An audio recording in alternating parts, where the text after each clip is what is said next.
The NFT space isn't going to last long after this point, in my opinion. I truly believe it is going to slowly fade out and disappear throughout time. And the reason I'm saying this is the following.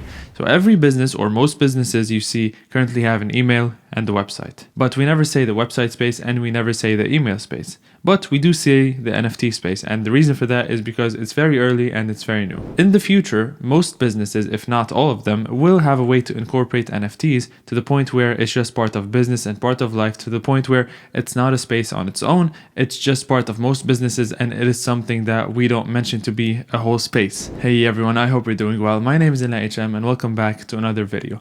I've been thinking about that for a while now, about the future of NFTs, and I truly think we are very short-sighted when it comes to that. We see these NFTs as these JPEGs, as this picture of a monkey. There is so much more to it, to the point where there are 4 industries that I can think of right now. I'm sure there will be more in the future that NFTs will definitely 100% be part of, and these are the billion-dollar ideas. Most businesses will incorporate NFTs one way or another in the future, and the beauty of us being here is that we are super early. Later on, when this becomes more mainstream, you and I might be able to help in the development of those NFTs for these businesses. Now, first and foremost, the industry that will benefit the most by far from this technology is the education industry. So the traditional education system, whether you're learning in school, college, or university, or even whether you are learning online, basically when you pay your tuition or you buy the course online, you learn whatever you learn, and once you're done, the course is worth almost nothing. For example, if you graduate from university, you get a degree,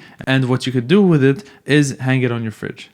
That's what I've done with mine. Typically, once the education is done, then you can't do anything with the money you've spent other than obviously find a job, but that's another topic. Technically, the money you paid, you cannot get back. You can get it back indirectly, but you can't get it back by selling this tuition to someone else. But if I create my own university, the NFTM University, and I make the tuition to be an NFT, for example. Let's say the tuition is 1 ETH. You can pay 1 ETH, you go to school for a year, and once you're done, you can sell the same education to whoever wants to learn or attend my university. And then what happens is I get paid a royalty because I get paid on secondary sales from every sale that happens of my NFT.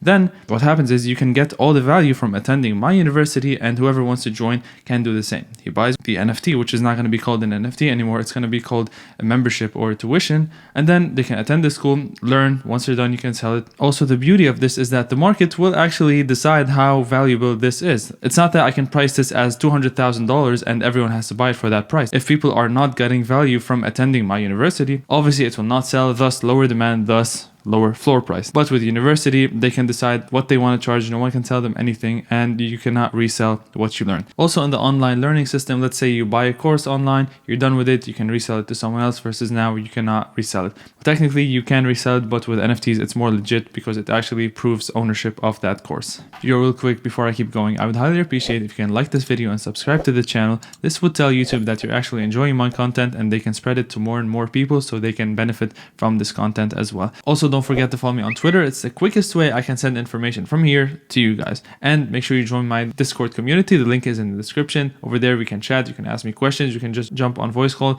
and talk about literally anything. Now back to the video. The second way NFTs can be used in businesses is it can be used as an access pass, whether it is to a gym, whether it is to a school. Your NFT basically proves that you are a student in this college, so you can attend. And by the way, you can also prove that you own it by taking a look at the blockchain. They can get to your wallet, all that stuff. These will definitely be way more simpler down the road. They don't have to go through Etherscan. There will definitely be a more easier way to do that, but it can be access to a concert. If you want to watch a Stevie Aoki concert, maybe you have to buy his NFT and then show proof of attendance and attend the concert. Sky's the limit. Attendance to literally anything.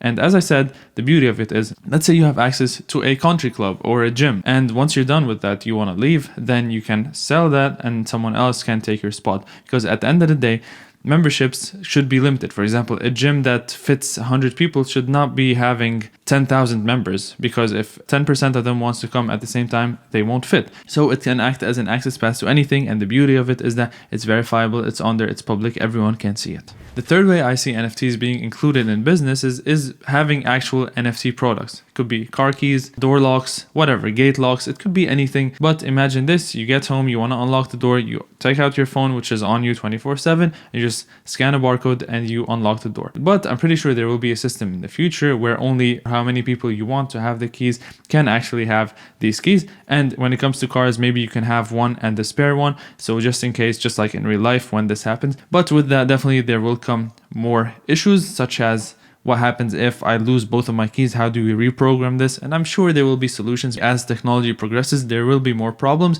and all these problems will have a solution at the end of the day, and this is how we advance. Now, the fourth and definitely not the last way is crowdfunding. What I mean by that is that you want to make some money and you want to basically pull some funds from investors. What you do is you create an NFT, you sell this NFT to people, and people who buy this NFT will get access to your product, to your store, to whatever you're trying to sell. Let's say you have a software program and you want to sell people who have the NFT early access, or you can give them lifetime access to this software instead of paying a monthly membership. Sky's the limit. As I said, you can use it and apply it to any other industry and in any way you want. And keep in mind, guys, every time the NFT sells, you can get a royalty. It all depends on how much you want that royalty to be. It could be 2%, it could be 10%, it could be 20%. At the end of the day, as I said, NFTs will be part of most businesses, and we just are barely scratching the surface when it comes to the NFT space. That will disappear because it's just going to be part of life. Also, nowadays, NFTs are mainly art with some utility. This is going to be flipped on its head, and it's going to be